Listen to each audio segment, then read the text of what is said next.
Olá, meus irmãos, uma boa tarde, uma boa sexta-feira para todos, né? E nós estamos aqui novamente, dando continuidade ao nosso estudo, Memórias de um Suicida, e vamos agora nos preparar para harmonizar o nosso ambiente, que a Julinha vai fazer para nós. Então, boa tarde a todos e a todas. Vamos fazer essa leitura breve, esse livro da Maria, e ela nos fala assim: dai fortaleza àqueles que fraquejam, apiedai-vos dos frágeis caminhantes, iluminai os cérebros descrentes, fortalecei a fé dos vacilantes, clareai as sendas obscurecidas dos que se vão nos pântanos dos vícios. Estendei, Virgem pura, o vosso manto, constelado de todas as virtudes, sobre a nudez de tantos sofrimentos. Essa prece sincera, dirigida a Maria, essa mãe que nos tutela, que nos ajuda. Nós também te pedimos, Maria, que interceda junto a Jesus nesse momento de estudo do livro Memórias de um Suicida. Acima de tudo, em nome de Deus, nosso Pai, damos início ao nosso estudo da tarde, te dizendo graças a Deus. Graças a Deus. Então, meus irmãos, vamos continuar aqui. Nós estamos ainda na... Deixa eu dar, vou voltar aqui um instantinho. Nós estamos aqui ainda no capítulo, esse é um capítulo longo, que o Camilo e os seus estão lá na cidade universitária, e eles estão agora com as aulas com Epaminondas de Vigo. Homem, conhece-te a ti mesmo. Esse é o item, o capítulo 18, que fala sobre esse daqui. Homem, conhece-te a ti mesmo. Então, nesse estudo com Epaminondas, eles começaram, né, a conhecer assim, a evolução dos mundos, a criação da Terra, né, e todo o processo de evolução dos planetas, dos seres aqui também da Terra, né, até a criação do homem, né? E eles viram todas as, vamos dizer assim, todas não, né, mas dentro do que eles do estreito conhecimento deles, que permitia para eles poderem conhecer a criação de Deus, a criação do universo, todas as suas maravilhas, né? Claro que eles não foram muito além da Terra, como nós já falamos, por causa da questão de informação demais, que eles chegavam a ficar até meio doentes, até, né, com muita informação. Então, eles agora vão começar uma nova etapa desse estudo, que é o autoconhecimento. É aquele mergulho interno que eles vão fazer. É a volta ao passado que eles vão fazer para conhecer todos os seus atos pretéritos que acabaram trazendo ao que eles são hoje, né? Na última existência deles, as suas consequências. Então, nós vamos continuar agora aqui, que o Epaminondas estava falando sobre esse que iria começar, né? Então, começa assim. Logo no primeiro dia de aula dessa fase, né?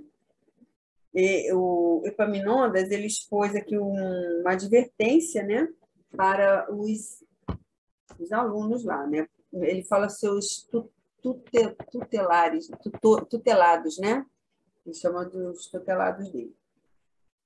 Ele diz o seguinte, desculpa, nenhuma tentativa para o reerguimento moral será eficiente se continuarmos presos à ignorância de nós mesmos. Será indispensável, primeiramente, averiguarmos quem somos, de onde viemos e para onde iremos, a fim de que nos convençamos do valor da nossa própria personalidade e a sua elevação moral e a sua elevação moral nos dediquemos, devotando a nós próprios toda a consideração e o máximo apreço. Até aqui, meus caros discípulos, tendes caminhado cegamente pelas etapas das migrações na Terra e estágios no astral, movimentando-vos em círculos viciosos, sem conhecimentos nem virtudes que vos induzissem a progresso satisfatório. E ele diz assim, tendes ignorado propositadamente, graças à má vontade ou absorvidos por criminosa indiferença, que a nosso ser o Todo-Poderoso enalteceu, com essências que lhe são próprias, as quais nos é dever cultivar sob as bênçãos do progresso, até que floresçam e frutifiquem na plenitude da vitória para que fomos, por isso mesmo, destinados. Esse foi a advertência que Epaminondas deu a eles com relação até às existências, o que eles iriam fazer. Ele explicou uma coisa muito interessante, ele diz assim, até aqui, né, eles andaram reencarnando, entrando no plano físico, no plano astral, e cegamente, sem muito aprendizado, sem nenhuma melhora. Ele diz que os estágios no astral, e eles permaneciam naquele círculo vicioso. Né? Só que, assim, naquele momento, ali, não era mais, vamos dizer assim, não seria mais permitido eles ficarem nesse círculo vicioso. Agora era o momento de esclarecimento e evolução, né? Porque a partir do momento que eles tiveram, que eles não, né? Todos nós aqui passamos a ter o conhecimento da doutrina secreta, né? Da ciência universal, que o alto, né? O nosso mais alto deu a ordem que todos passassem a conhecer. Então, não é mais o momento da gente ficar andando às cegas, aí errando, reencarnando e errando, reencarnando e errando, porque o conhecimento está sendo dado a todos nós. Então, daqui não tem mais como voltar a viver por várias e várias gerações do mesmo erro, não é, Júlia? Sim, Selma. Porque por isso que esse estudo com Epaminondas, esse estudo é profundo, e aí ele vai dizendo aí também mais à frente, né, que eles sentem saudade do Aníbal de Silas, que falava só de Jesus, aquela figura amorosa, tal. E agora esse estudo é um pouquinho, mexe mais um pouco com eles, porque vai mostrar para eles os próprios erros. Por isso que ele diz, né, que será indispensável, ele coloca aqui, será indispensável, primeiramente, averiguarmos quem somos. Para saber quem somos, é necessário esse mergulho, de onde viemos e para onde a gente quer ir, e para onde a gente vai. E para onde iremos, porque a gente sabe que a gente vai para a luz, né? Porque a gente tem o destino que é a felicidade. Agora, a gente pode acontecer como eles, irem e voltarem sem grandes progressos, sem grandes virtudes. Então, a necessidade desse estudo aí aprofundado. Evidentemente, a gente vai mostrar para vocês também que há dificuldade por conta disso, por conta das dores que eles vão se deparar de atos errados e equivocados do passado, né? Porque até então se acha que eles são assim inocentes, né? Tiveram um probleminha e por isso agiram assim ou assado, mas a gente sabe que não é bem assim, né? É a lei de causa e efeito, né? Aí segue aí.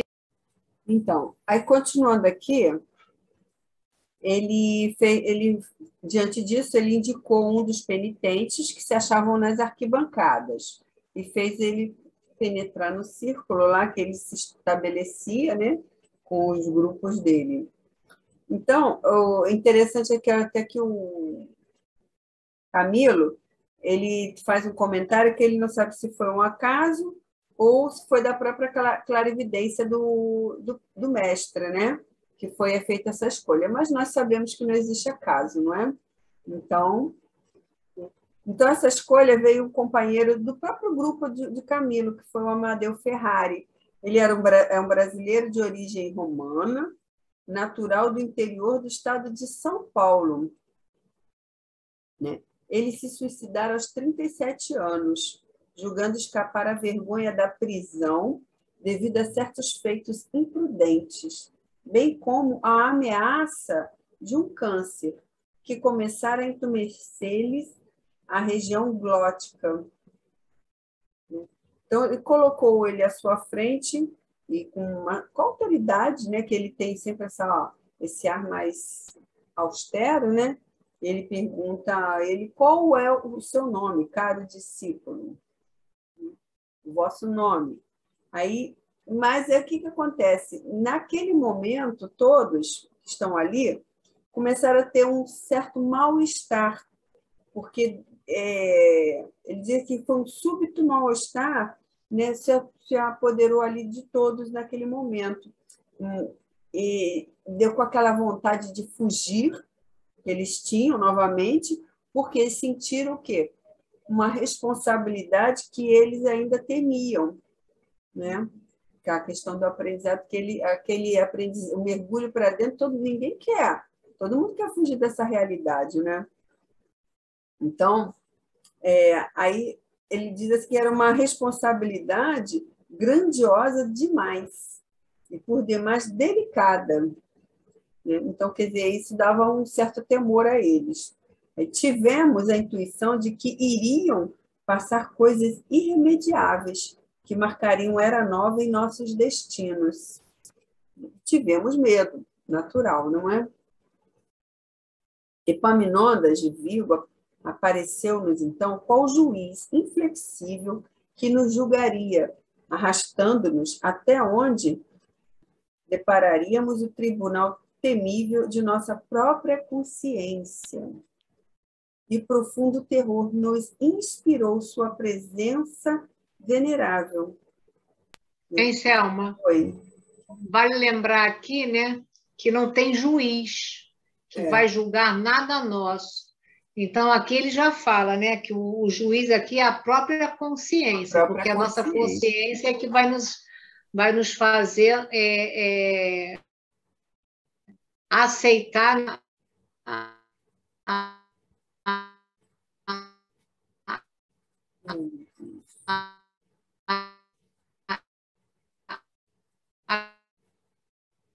tá. Deu um problema aqui na nossa internet, eu espero que não tenha perdido nada, né? Vamos dar continuidade. A Julinha estava falando aqui da questão do tribunal, né, Julinha? Que realmente é a nossa própria consciência que vem chamar-nos a atenção, não é? Eu vou continuar aqui. Então, o ancião advertiu-nos, em comentário precioso, surpreendendo-nos com o conhecimento que demonstrou das impressões em nossas mentes geradas. Quer dizer, eles falam, eles pensam, mas a gente lembrando aqui que esses mestres aí que são de maior escola, mais evoluídos, eles veem os nossos pensamentos. Eles ouvem e eles veem. Então, todo aquele sentimento que eles estavam sentindo, é claro, Epaminondas percebeu e chegou e comentou assim: lembrai-vos de que o Senhor Jesus de Nazaré, a quem invocais neste momento, é o grande mestre que nos inspira, e que, sob seus conselhos, é que vos ministramos os ensinos sagrados que engrandecerão os vossos espíritos para a conquista dos méritos futuros, pois ele é o chefe supremo da nossa escola e distribuidor da nossa ciência. Já deu uma chamadinha lá para as pessoas se colocarem, se tomarem, né? E mostrou ali para eles que tudo que estava sendo feito para eles naquele momento estava sendo colocado através da permissão do alto, ou seja, da permissão de Jesus. Quer dizer, nada era feito ali sem a permissão de Jesus, estava tudo dentro desses parâmetros. Então, tipo assim, não adianta se recorrer a Jesus em pensamento, porque o que nós fazemos aqui tá de acordo com o que vocês precisam.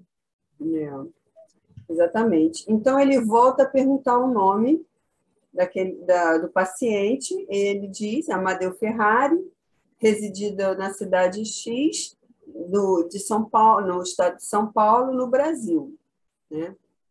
E ele pergunta assim, Epaminondas, vira para ele e pergunta, por que procurastes abandonar vosso destino, cuja finalidade deve ser a unidade com Jesus, nosso Redentor, confiando-o à ilusão de um suicídio? Não sabias que praticáveis um crime contra Deus Pai, porque contra vós próprio, visto que é certo que todos trazemos centelhas do Criador em nós? Julgáveis, porventura, poder aniquilar os elementos de vida existentes em vós, essa vida que justamente é eterna, porque a recebestes do eterno Criador?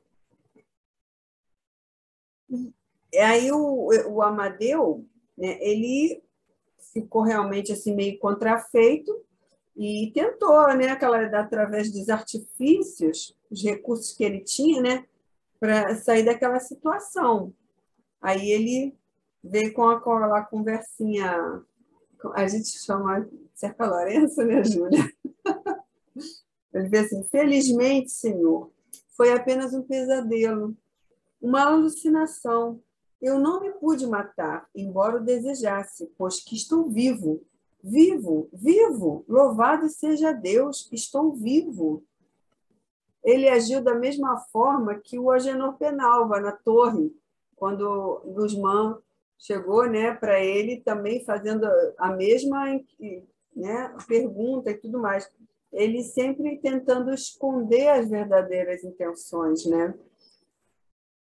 Mas, né, nós sabemos que não se pode esconder desses mestres, né? E ele, com aquela serenidade desconcertante, né, insistiu na pergunta. Reitero a interrogação, Amadeu Ferrari. Por que desejastes desaparecer da presença de vós mesmos, como de vossos semelhantes, quando o poema do universo cantava ao vosso redor o sacrossanto dever dos compromissos, com a excelsa beleza da existência humana, que deve habitar a alma para o reinado da imortalidade? E o Amadeu Ferrari, ele começa, né? Senhor, é que eu desanimei. Eu, sim, mas responderei aqui em presença de toda essa assistência? Estarei, pois, novamente defrontando um tribunal? E o nosso Epaminondas ainda fala, existe, sim, um tribunal, e todos vós o defrontais. É a vossa consciência, que inicia o despertar de longa letargia, que há séculos a mantém chumbada às mais deploráveis inconsequências. Hein, Selma, a vergonha, isso que ele pergunta ali para ele, mas eu vou falar aqui na frente de todo mundo, né? Dar o meu testemunho aqui na frente de todo mundo, por quê? Porque isso vai fazer o quê, Selma? É você se desnudar e diante de uma assembleia. Então, quer dizer, quem gosta de ver seus erros ou comentá-lo ou ficar visível para o outro.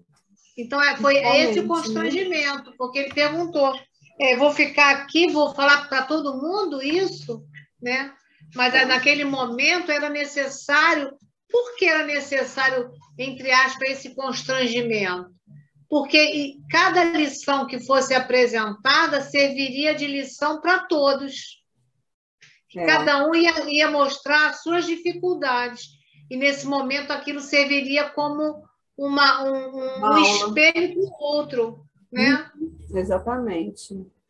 E o Epaminondas continua dizendo que é imprescindível que eu, autorizado pelos poderes máximos do meu e vosso Redentor, vos oriente a fim de que, examinando, aprendais a vos despojardes do orgulho que vos tem cegado desde muitos séculos, impedindo que reconheças a vós próprios e, portanto, a soberania das leis que regem os destinos da humanidade.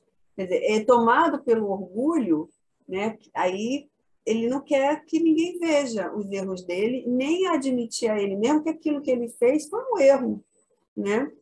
Então, ele está ali realmente para tocar nessa ferida. Para quê? Nós ainda somos muito cobertos de orgulho. O ser humano hoje é muito carregado nesse orgulho que impede o seu progresso, que impede praticar mais as virtudes que Deus nos deixou, né? O que Jesus mostrou para nós através, né, de tudo do Evangelho. Então, quando Epaminondas, né, nos coloca essas pessoas assim, para confrontar a si mesmo, né, ele tem que se desnudar e abrir mão desse orgulho. Esse é um passo que ele está dando para quê? Para acabar com o orgulho e começar a criar as virtudes que vão nos elevar, né? E o Amadeu, ele tenta, né, dentro da visão dele, a história dele. Ele diz que foi a miséria, a enfermidade, desânimo foram a causa. Quer dizer, a causa é sempre alheia, é algo que não é dele, né? Quer dizer, ele diz que cometeu a falta grave pelas circunstâncias dolorosas com que ele viveu. Então, ele não teve outro recurso, a não ser fazer o que fez. Quer dizer, a prisão, a doença, quer dizer, foram as circunstâncias, não foi...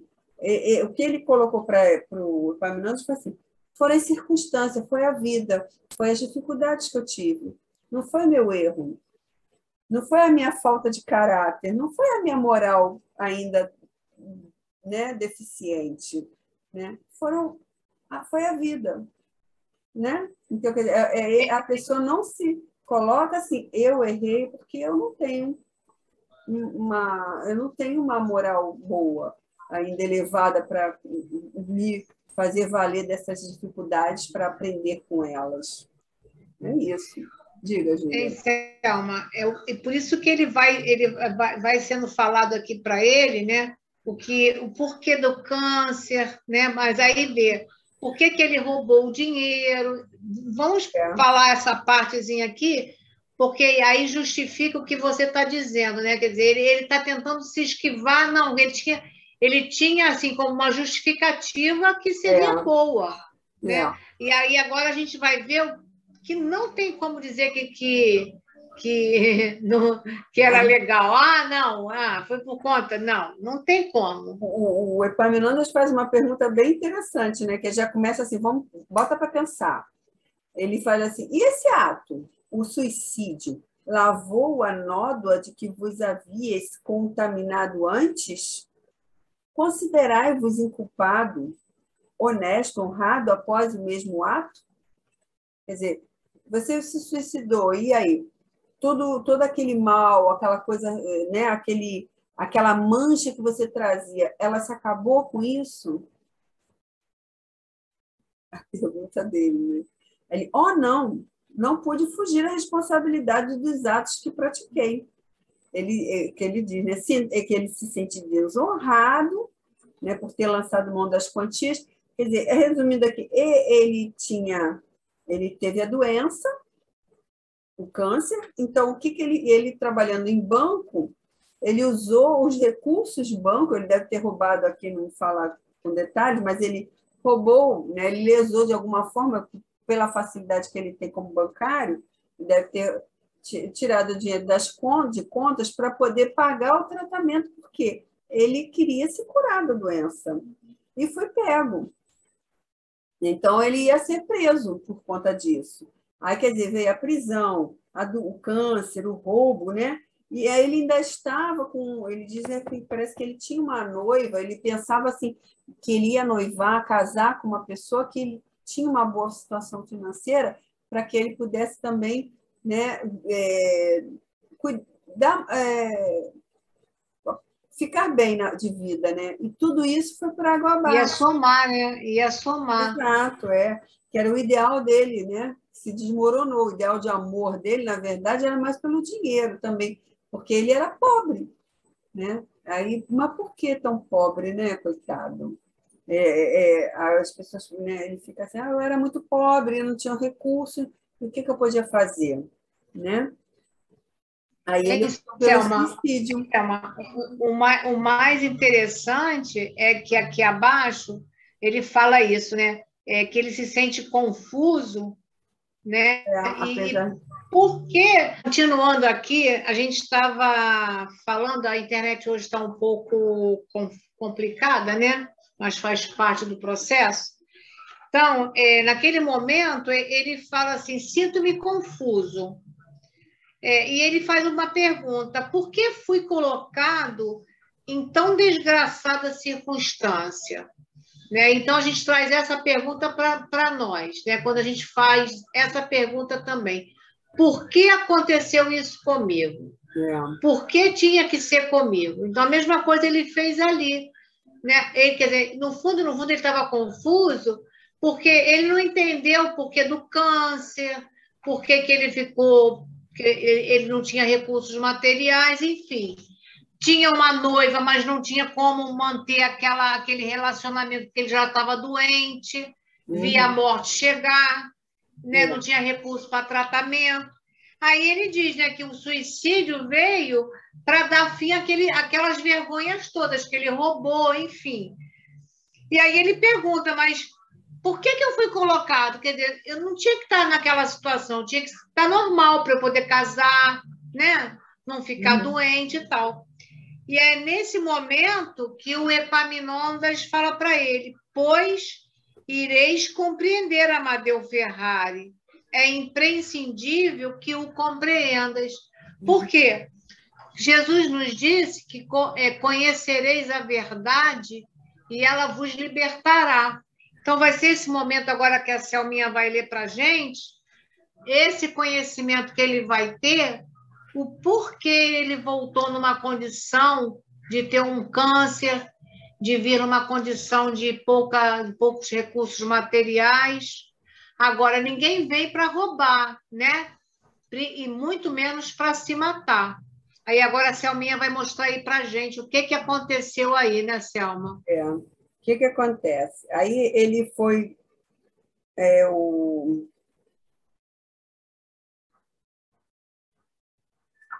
Desculpa, peraí, Júlia, a página fugiu aqui. O Epaminondas chama os adjuntos dele para colocar o aparelho nele. Aquele diadema que o próprio Epaminondas colocou nele, para que todos pudessem ver os estudos, foi colocado no Amadeu. No Amadeu, né? Então, e todos ficaram ali em silêncio. Isso projeta, hein, Selminha? Isso projeta a imagem naquele telão, né? Exato, Então ficaram todos lá quietos, né, em silêncio, acompanhando todo o andamento, né? E o Epaminondas se volta para eles, né, para a assembleia, né, dos discípulos e fala: ficai atentos. A história do vosso irmão é também a vossa história. Quer dizer, não é dele, de todos nós, né? Suas quedas, mas não representam que as quedas da própria humanidade em lutas diárias com as próprias paixões. Pela mesma razão, não deveis comentar o que ireis presenciar.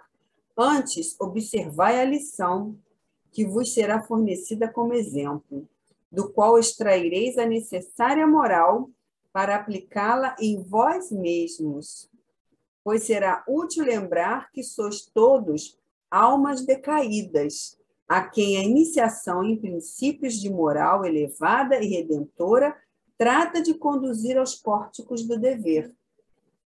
Quer dizer, tudo que é visto ali não deve ser comentado. Por quê? Porque também alguém já passou por isso, ou vai passar. Em algum momento da vida aquilo já deve ter acontecido com alguns. Entendeu? Então, tudo ali é estudo. né? Como ele mesmo diz aqui, a história dele também é nossa, né? Hein, Selma? E se Oi. não passou, fica como alerta para você não fazer, né? Para que não decaia exatamente no erro, né? Então, ele ficou em braços alçados para o infinito, atitude de prece, né? E os adjuntos junto com eles, mentalmente, né? Auxiliando ele mentalmente, né? Nos intuitos. Para quê? Para trazer aquela corrente fluídica que se estabelece ali naquele local, no momento. Então, ele diz aqui que essa corrente fluídica poderosa, em ondas fortes, né? Envolvendo em ondas fortes, né? A assembleia toda ali dos pecadores, né?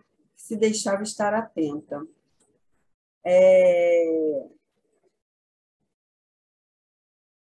Até que de súbito ordem singular ressoou em tom enérgico, que não admitiria enrolação.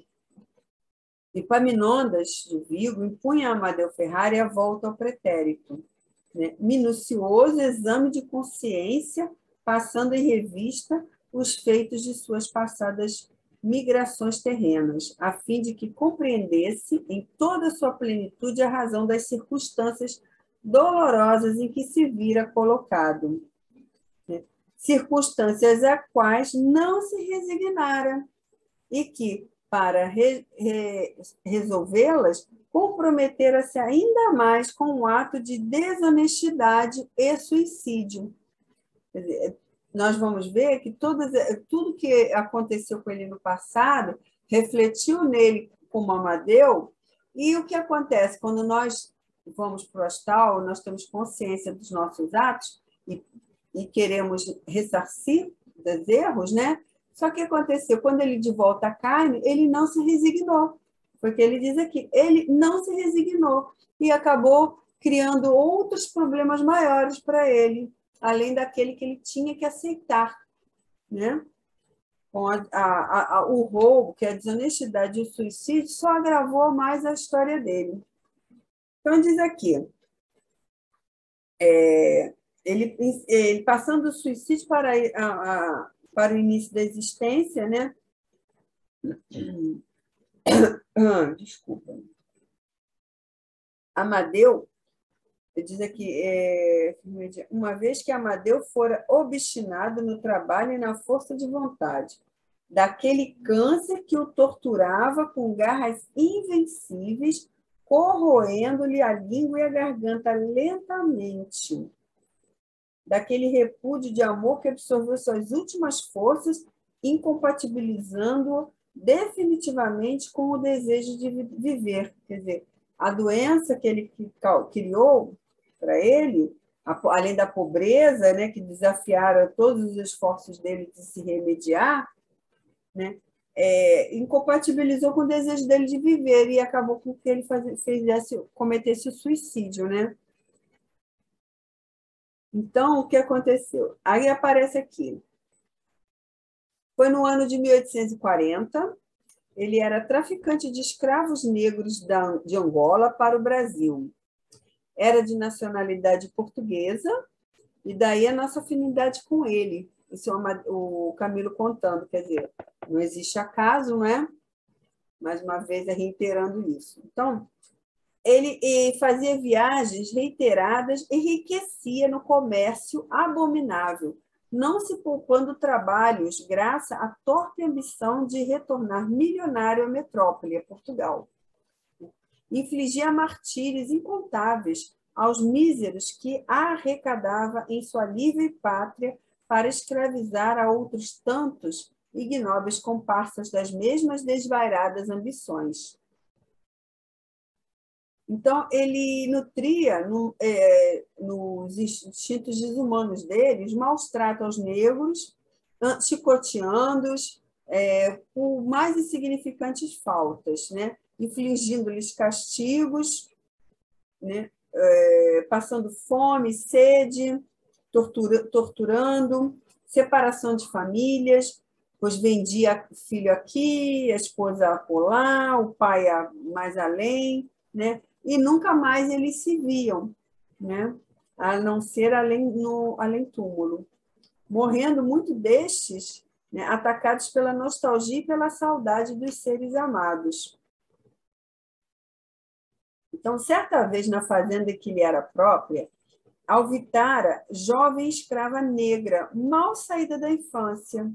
E porque o desventurado pai da desgraçada, velho escravo de 60 anos, num momento de suprema desesperação, louco de dor, diante do cadáver da filha, que procurara na morte encobrir a vergonha de que se sentia possuída, bradasse seu vil procedimento, acusando-o pelo suicídio da moça. Então, o pai da jovem que ele violentou foi, né, estava comovido, né, no momento de dor, ele foi lá chamar, né, bradando, né, a responsabilidade pelo ato dele. E o que ele fez? Mandou que os ferozes capatazes queimassem a língua do velho escravo, a ferro em brasa, até vê-lo cair, né, exânime nas convulsões de agonia. Isso provavelmente causou-lhe a morte até, né? A dor e tudo mais. Então, ora, ao passo que nos elucidávamos da majestosa lição, o paciente reconhecia-se tal como era, portador de paixões inferiores, múltiplos defeitos, vultosos deméritos, e debatia-se violentamente, presa de convulsões indescritíveis, acovardado frente ao flagício que lhe afligia a consciência, desorientada na tortura dos remorsos. Ele, diante disso, ele bradava lá: apiedai-vos de mim, Senhor.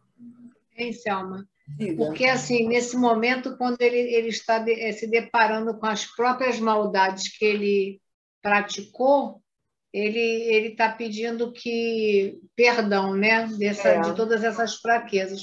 Mas você vê como ele tratava os escravos, né? Nossa. A maneira que ele coloca aqui é infligindo-lhes castigo, cuja fereza bradava aos céus. Quer dizer, Tais como a fome e a sede, quer dizer, ele deixava as pessoas com fome, com sede, né? Qualquer reclamação era chicoteado. Quer dizer, os negros, nós sabemos que naquela época os negros eram tratados como coisas, né? Eles já dizia que não tinham alma, porque eles eram inferiores, eram da cor diferente de pele, não é? Então, nós já conhecemos muito dessas histórias. Então, todo o sofrimento que eles passaram quando foram retirados de seu país de origem. Muitos eram reis, né, que eram tribos, né, então tinham seus reis, e lá eles passaram a ser escravos, separados de suas famílias. Né? Essa maldade de separar as criancinhas da mãe, né? Então, quer dizer, essa maldade toda que ele ajudou ali a cometer, né? E agora ele, com certeza, está tendo ali essa amostra de tudo que ele fez e toda a Assembleia também olhando, né? Examinando esse passado delituoso. E isso aqui, aí ele cai em si, ele pede piedade. Olha, interessante o que ele fala. Ele: desgraçado e miserável que sou, deixai que eu volte ainda uma vez à qualidade humana e veja minha própria língua, assim como a boca e a garganta desaparecerem sob a trituração de qualquer malefício, reduzidas ao ponto a que reduzir as do desventurado escravo Felício.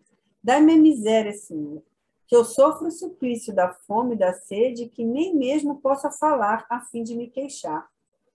Que de mim todos se afastem com asco, deixando-me expungir sozinha esta nódoa infamante que me amesquinha diante de mim próprio. Isso aqui, quando ele foi, vamos dizer assim, isso, provavelmente ele, quando viu os seus atos no desencarne anterior, ele fez a mesma situação aqui, falou da mesma forma. Pediu que venha miserável, que tudo isso aqui que ele está pedindo foi o que aconteceu com ele como Amadeu, né? Que a boca e a garganta desaparecessem. Quer dizer, onde era o câncer dele? Né? Exatamente aqui, na garganta. Né? E ele era pobre, né? Ele nunca conseguiu fazer dinheiro. Tudo isso para quê? Já para poder expurgar esse malefício que ele causou. Mas ele foi irresignado e, por conta disso, ele faliu nessa aprovação que ele tinha que passar. E, novamente, ele clama pedindo por isso e até mais ainda. Né? Aí o Epaminondas, né, o orientador, impôs silêncio ao pecador, balsamizando com fluidos apaziguadores. E exclamou, né, respondendo: é bem certo, é inevitável o vosso retorno às encarnações expiatórias, Amadeu Ferrari, uma vez que é esse o ensejo abençoado para a remissão dos culpados. Outra vez a pobreza, o câncer, o perjúrio, agravados agora com os indefiníveis males acumulados pelo suicídio. Uma vez que vos não quisestes submeter devidamente, mas é imprescindível não conserveis ilusões, mais de uma encarnação expiatória será necessária para cobrir as agravantes das ações que recordamos. Nós sabemos que, às vezes, numa encarnação você não consegue lidar com todos os débitos. E a misericórdia divina permite que seja em partes, né? Em parcelas, vamos dizer assim. Né? Que não precisa vir tudo de uma vez. Até lembrando aqui da Margarida, a filha de Jerônimo, que na lembrança, quando ela passou por todas aquelas situações, eles falaram que ela iria passar por situações, mas que não era para ser daquele jeito todo.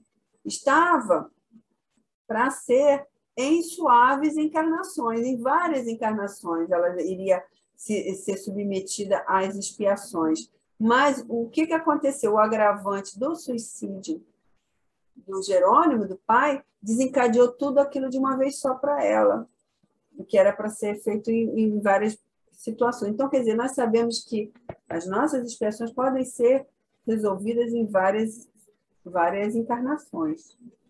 Até por isso que... Desculpa, Selminha, por isso que o Epaminondas fala aqui, mais de uma encarnação expiatória será necessária. Porque não só tem o que ele não conseguiu resolver, que era a problemática do câncer, de tudo isso, e somou o quê? Somou a rebeldia, que foi o suicídio. Suicídio. E já foi provado ali que ele faliu na existência dele, que era para ele ter realmente superado aquilo.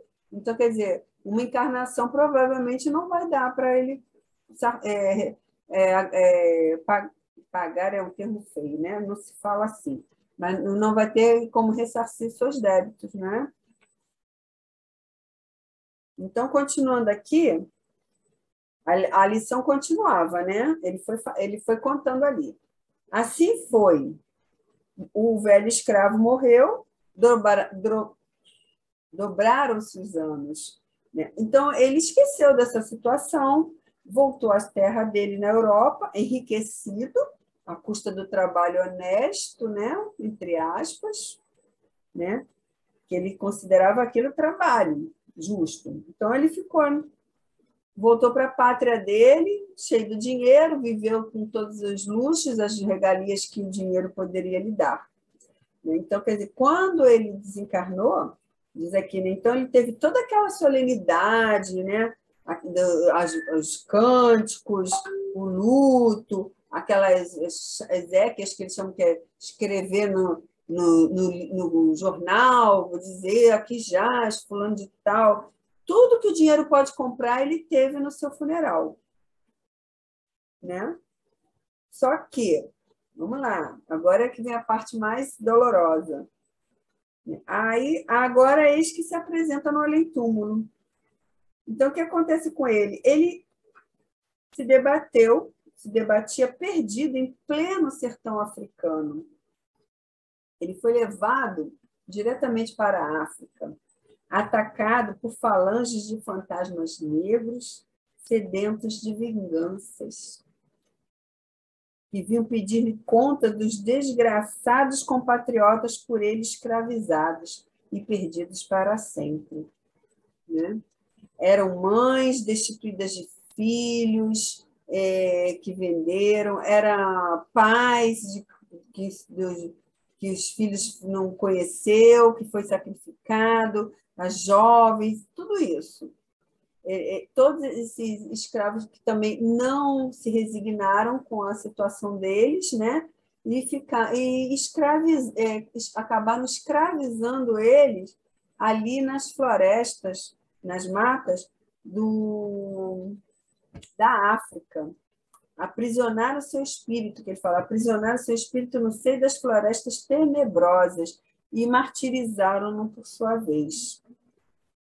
E todos pediam contas, né, do martírio que eles sofreram. Fala, Júlia. É isso que eu ia falar, né? Porque você vê ali que esses espíritos que sofreram, eles não perdoaram. Então, por isso que ele diz aqui, né, que todos pediam conta dos martírios que sofreram. Quer dizer, por isso eles é assim que eles parte para a espiritualidade, ele é resgatado por esses espíritos que estão ali com ódio dele, né? Por isso que ele foi atacado, né?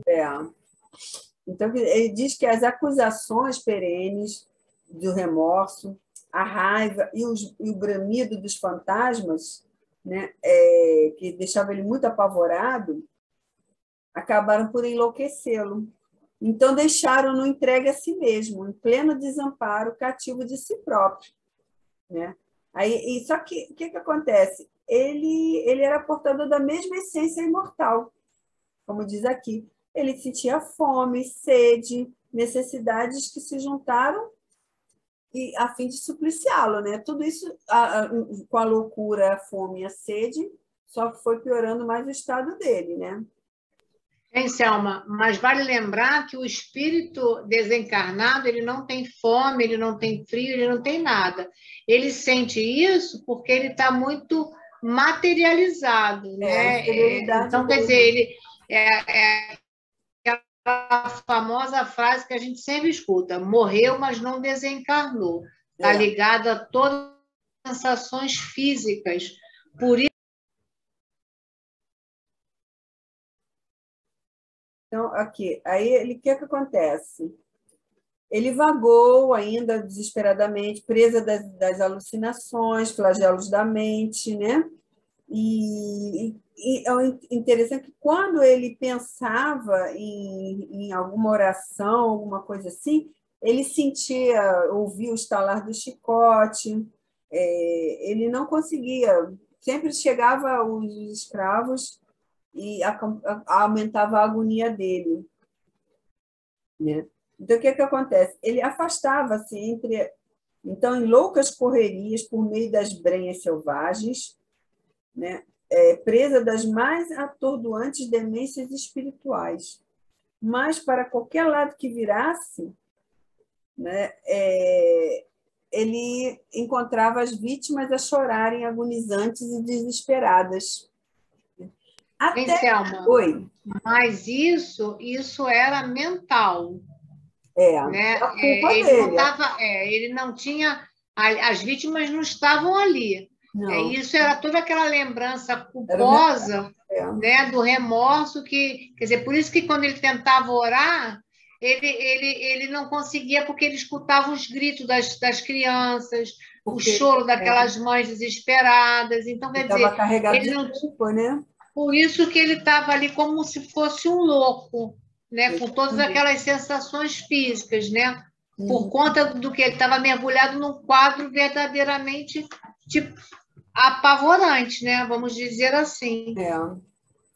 Então, o que acontece? Até que uma certa noite, ele se sentia exausto, interessante aqui, em pleno terror, depois de muitos anos, eis que viu o escravo Felício caminhando ao seu encontro, conduzindo uma tocha férica, né? E ela aclarava os caminhos trevosos, permitindo-lhe orientar-se. Felício vinha lentamente, sereno, grave, não mais torturado pelo ferro em brasa, né? E estendeu a mão a ele. E assim, vem daí, Nhonhô, levante-se, vamos embora. Ele acompanhou Felício, e pelo prosseguimento do intenso drama, verificamos que o velho escravo perdoara ao algoz, intercedera por ele junto à divina complacência, e partira a conseguir libertá-lo das garras dos que não lhe haviam perdoado.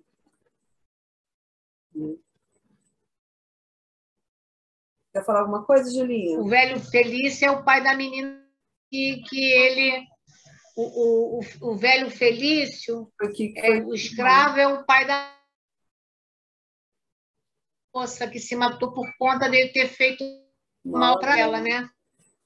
Exatamente. Então, E ele, né, você vê que ele não guardou o ódio por ele, né? Quer dizer, ele não se juntou àquela falange daqueles outros, né? O escravo Felício, né?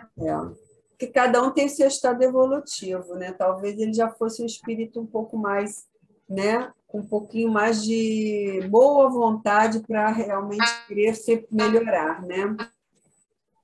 Eu dei uma pausa novamente por causa da internet. A internet hoje está uma bênção, né? Então, mas não nos rendemos, vamos continuar. Então, quer dizer, nós, sabendo toda essa história do Felício, Epaminondas faz um discurso aqui até muito grande, eu vou tentar reduzir um pouco para pegar as partes mais importantes aqui para a gente poder entender toda essa história que está amarrada, né? Ele diz o seguinte: as sociedades brasileiras sofrem hoje e sofrerão ainda por espaço de tempo que estará ao seu alcance o dilatar ou reprimir as consequências das iniquidades que, em pleno domínio da era cristã, permitiram fossem cometidas em seu seio.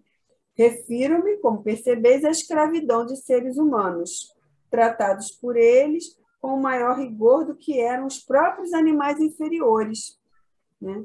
Então, isso para quê? Para a extração de posses e haveres, né? Para suas, no império das paixões, né? Aquela coisa. Então, que tratar um ser humano, um irmão de humanidade, com essa diferença, pior do que um animal de trabalhos, né? Por causa de gozos e de poder, né? De paixões terrenas, né? Então, ele fala assim: se não foi crime individual e sim coletivo, será a coletividade que expiará e reparará a grande humilhação, o grande martírio infligido a uma raça carecedora de amparo fraternal da civilização cristã. E vamos ir mais à frente aqui. Os braços, ele fala assim: não deixaram de repercutir ainda nas ondas delicadas do éter, onde se assentam as esferas de proteção às sociedades humanas, os rumores trágicos dos capatazes diabólicos a vergastarem homens e mulheres indefesos. E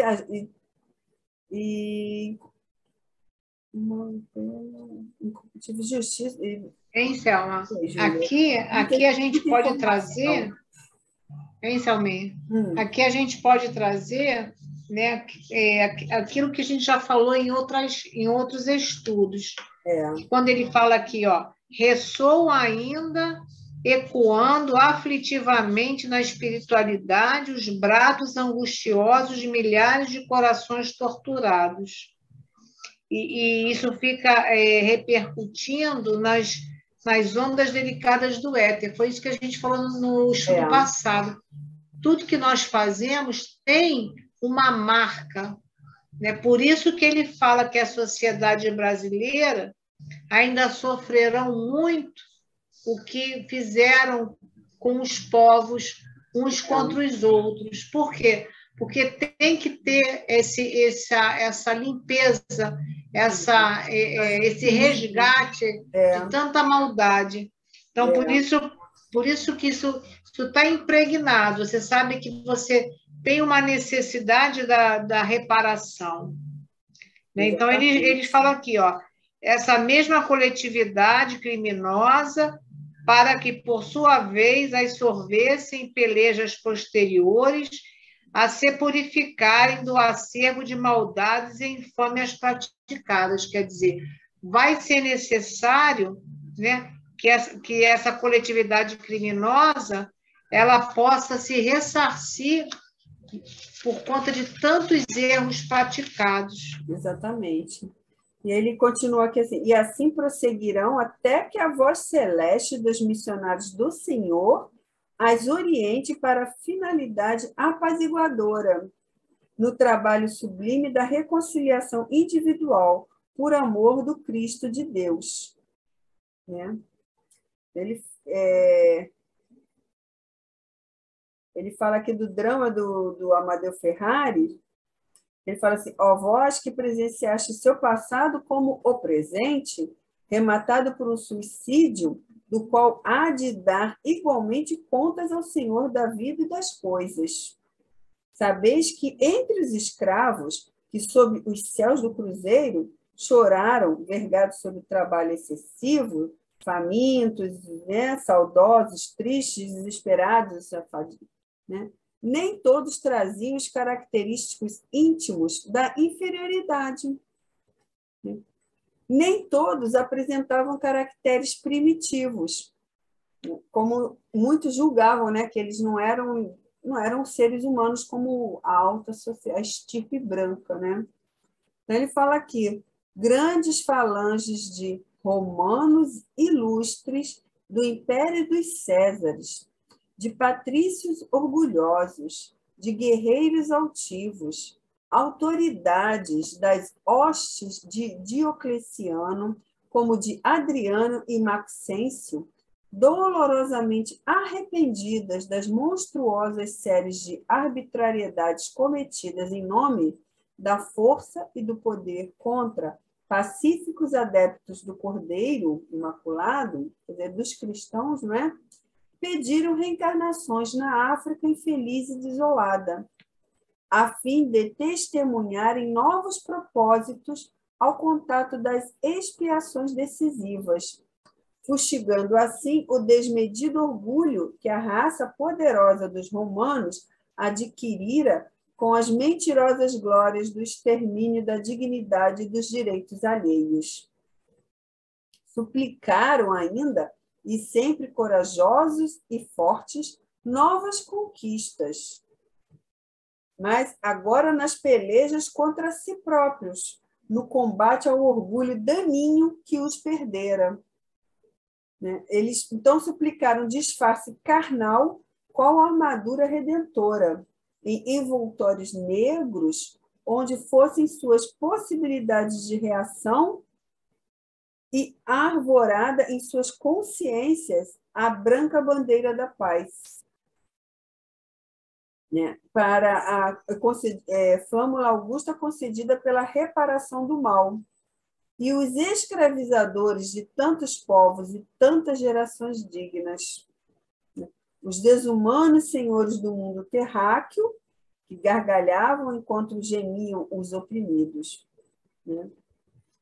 Que faziam seus regalos sobre o martírio e o sangue inocente dos cristãos, expungiram sobre o cativeiro africano a mancha que lhes enodoava o espírito. Hein, Selma? Por isso que ele fala aqui, né, que você já leu uma parte, que ele fala assim, ó, ocupando postos mais bem bafejados aqueles que ontem se viram oprimidos. E vergados sob as aflições coletivas, relegados à indiferença das classes favorecidas, e os orgulhosos e imprevidentes do passado, os quais há tempo não se abeberaram dos exemplos do celeste enviado, renegando a cordura da fraternidade para com seus semelhantes. Quer dizer, aqueles que fizeram mal voltam numa situação, né, de complicado, quer dizer, ocuparam postos mais elevados, se viram depois em outras existências mais oprimidos. E os orgulhosos e imprevidentes do passado também vão ter que se ajustar com esta lei para refazer essa caminhada. Quer dizer, então a gente vai vendo que a gente tem como refazer esse caminho, mas normalmente com dor, né? Com essas reparações mais dolorosas. Então a gente vai vendo que a espiritualidade usa da misericórdia com todos nós, para que a gente possa ressarcir, para que a gente possa refazer esse caminho. Mas aonde a sociedade, onde tem toda esses espíritos, né, que estão endividados com a lei. Então, por isso que ele fala das sociedades que ainda por muito tempo vão passar por grandes dificuldades. Por quê? Porque vai ter necessidade que esses que ocuparam postos mais bem bafejados se apareçam depois numa outra roupagem oprimidos. E aí ele ainda fala com disfarce carnal, né, que você diz, suplicaram disfarce carnal, qual armadura redentora em envoltórios negros, quer dizer, aqueles brancos que açoitaram, que tanto mal fizeram, eles vão pedir uma armadura, um disfarce carnal, não é isso? Para que eles possam o quê? Se redimir. Muito interessante isso, né, Selma? A gente sabe de tudo isso, mas quando a gente lê e traz isso para a nossa vida prática, a gente vai vendo que tanta coisa que a gente enxerga ainda hoje na nossa sociedade, a gente sabe que não está perdida. Esses são os ajustes, né? Exatamente. Então, aí o Epaminondas continua aqui com as explanações, explicando, né, que aí assim, mesmo sublime resignação dessa raça africana digna, por todos os motivos da nossa admiração e do nosso respeito, a passividade heróica, que nem sempre se estribou na ignorância e na incapacidade oriunda de um estado inferior, mas também no ensejo ardente e sublime da própria reabilitação espiritual. E sabei ainda que o escravo Felício, que acabais de contemplar como símbolo entre todos, redimido de uma série de culpas calamitosas, como tantos outros, quando existiu e exerceu autoridade sobre as ordens de Adriano, voltou a Roma em espírito, terminado que foi seu compromisso entre a raça africana, e retornou à sua antiga falange na Itália. E isso fez, né, causa sempre um burburinho na plateia, né? E o Amadeu Ferrari, claro, caiu de joelhos, né, sentindo toda aquela culpa dele, em gritos, choro e tudo mais, né? Vergonha, né? Então, quer dizer, aí o que acontece em seguida? Abriu-se uma porta lateral silenciosamente. A um sinal de Epaminondas, e Felício aparecera sereno, grave, encaminhando-se para seu antigo senhor de outras vidas. Estarrecido, Amadeu contemplava-o de olhos pávidos, já agora senhor de todo o seu passado de espírito. Mas lentamente, imperceptivelmente, transformara-se Felício sob o poder da vontade, que opera facilmente sob a configuração do envoltório astral, e deixava-se ver agora, na atual qualidade de Rômulo Ferrari, o genitor de Amadeu. E aí nós temos uma coisinha a falar que a Julinha vai falar aí para nós, né? Diga, Júlia. Dar essa paradinha aqui, rapidinho, porque quando ele fala assim, você vê que ele primeiro se apresenta com aquela roupagem do Felício, do escravo, do negro, né? E tudo isso naquela mentalidade ali, né? Que todos eles estavam vendo ali aquelas imagens, né? Isso. Então, ele busca ali aquelas imagens, ele chegando, resgatando o Amadeu e assim vai. Aí, nessa hora, ele já entra, né, modificado, quer dizer, ele vai com o poder da vontade. Então, a gente vai lembrar que Leon Denis nos diz que a maior potência da alma é a vontade. Então, todos nós temos essa potência. E ele diz que o Felício sob o poder da vontade que opera facilmente sobre a configuração do envoltório astral. Isso chama plasticidade do perispírito. O perispírito vai tomar a forma que ele quiser, mas para isso tem que ter esse poder da vontade, tem que estar moralizado para que ele possa fazer esse tipo de trabalho no astral. A gente vai lembrar aqui que Emmanuel traz a roupagem, né, que ele se apresenta como a do Públio Lentulus.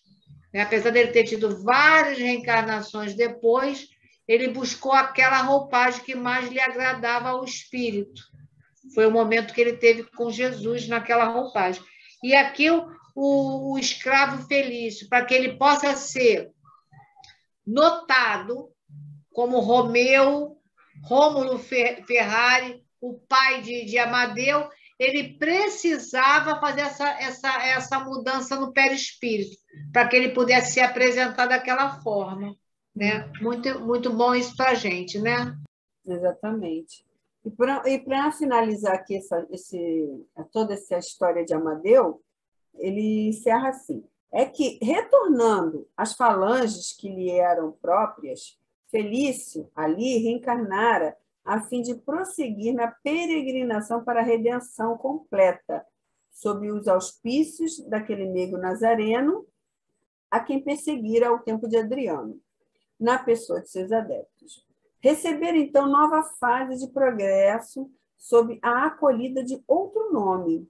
Transportara-se jovem ainda para a terra de Santa Cruz, levado por indefinível sentimento de atração.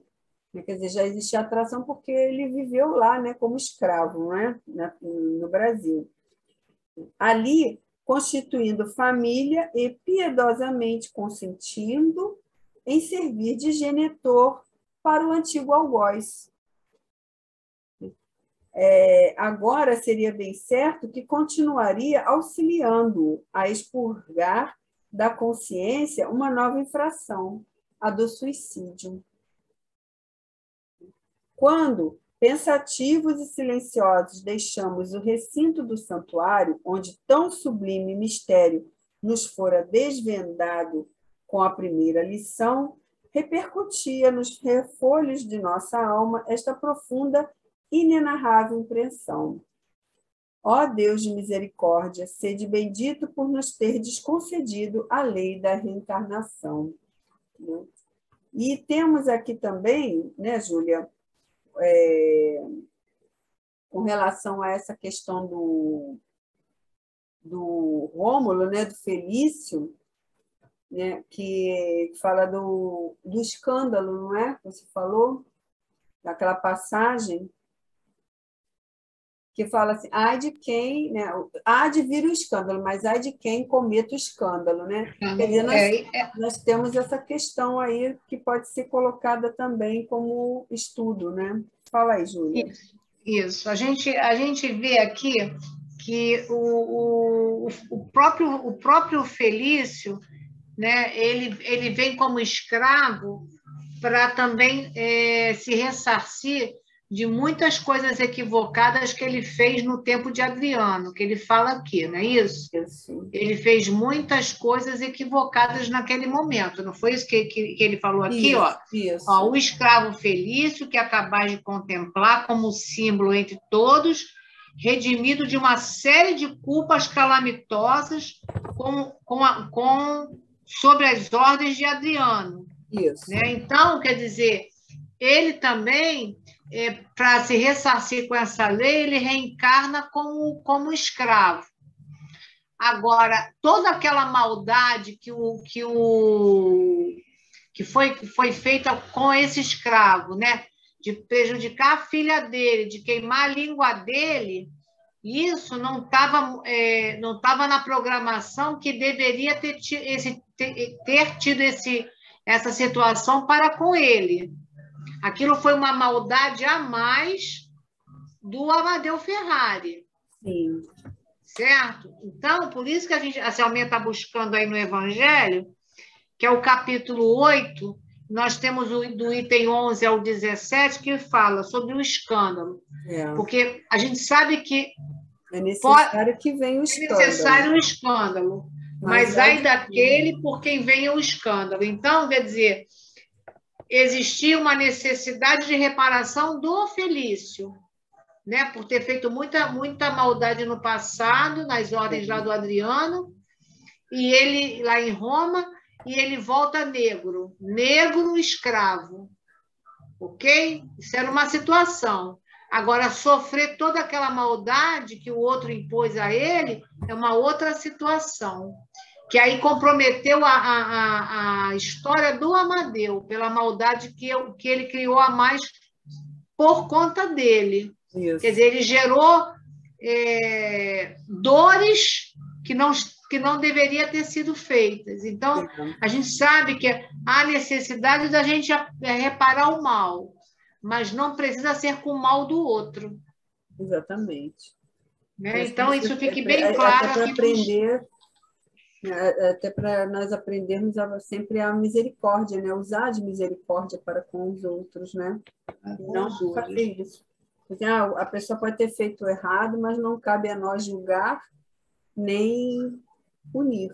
Nem usar nossas mãos como arma de reparo, né? Porque a gente sabe que, às vezes, por uma... Você vê, o escravo Felício foi tomar conta, foi assim, falar com ele por um sentimento de pai quando ele viu a filha ali morta, né? Agora o Felício, o Amadeu fez muita maldade, quer dizer, naquele momento ele castigou um ser humano que estava na pele de negro e escravo por pura maldade, porque ele era o senhor. Então, como assim o escravo chega perto de mim para me afrontar, mesmo que eu tenha feito a maior barbaridade do mundo? Então, é isso que a gente busca nos ensinamentos de hoje, do nosso estudo, quando eles falam aqui sobre as sociedades brasileiras que sofrem hoje e sofrerão ainda. Sofrem hoje e sofrerão ainda devido a todo esse passado culposo, né, de tantos desmandos. Mas, assim, a todos o Pai de misericórdia nos dá a oportunidade de refazer o caminho. Isso que para nós é importante que fique claro nas nossas consciências de que há necessidade da reparação, e como a Selminha falou ainda há pouco, né? Não há necessidade de se fazer todo o resgate de uma vez só. Né? A gente pode resgatar nossos erros, como ele agora vai ter que fazê-lo, de uma forma mais suave, para que ele não se comprometa novamente. Né? Quer dizer, tinha condição de ter feito aquela reparação e ele se comprometeu com o suicídio. Agora, outras reencarnações vão precisar. Mas aqui mostra que eles estão tendo uma aula para se conhecer, para que eles possam buscar esses conhecimentos de quem somos, de onde viemos e para onde iremos. Esse é o estudo de hoje para esses espíritos. E todos nós possamos também fazer esses mergulhos, a gente possa entender a nossa posição reencarnatória nessa existência. Isso. Então, a gente vai ficando por aqui hoje, nesse estudo. Teve muita dificuldade com relação à internet, mas vencemos aqui, trazendo todo esse material muito importante para todos nós. E semana que vem a gente começa um novo capítulo, que a Selminha vai dizer aí para a gente qual vai ser o capítulo da semana que vem, para deixar com água na boca, né? A gente aqui para poder estudar um pouquinho mais.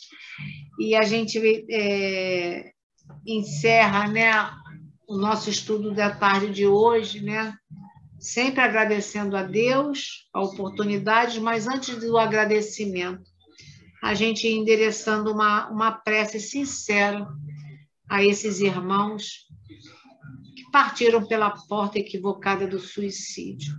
Que todos eles, Senhor Jesus, em teu nome, em nome de Maria, com esse coração bondoso, possa socorrer a todos esses espíritos equivocados, que eles possam sentir a doce vibração do teu coração, Maria.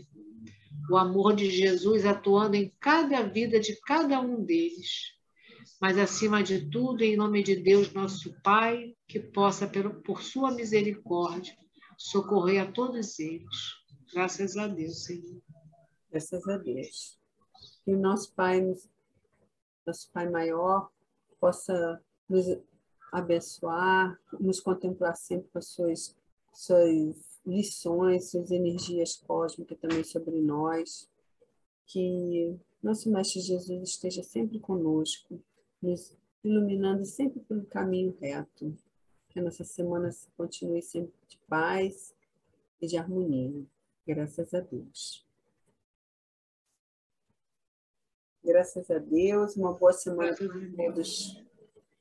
Né? Deus seja louvado. Muito obrigada a oportunidade. Gente, uma boa semana. Fiquem com Jesus. Paz profunda a todos.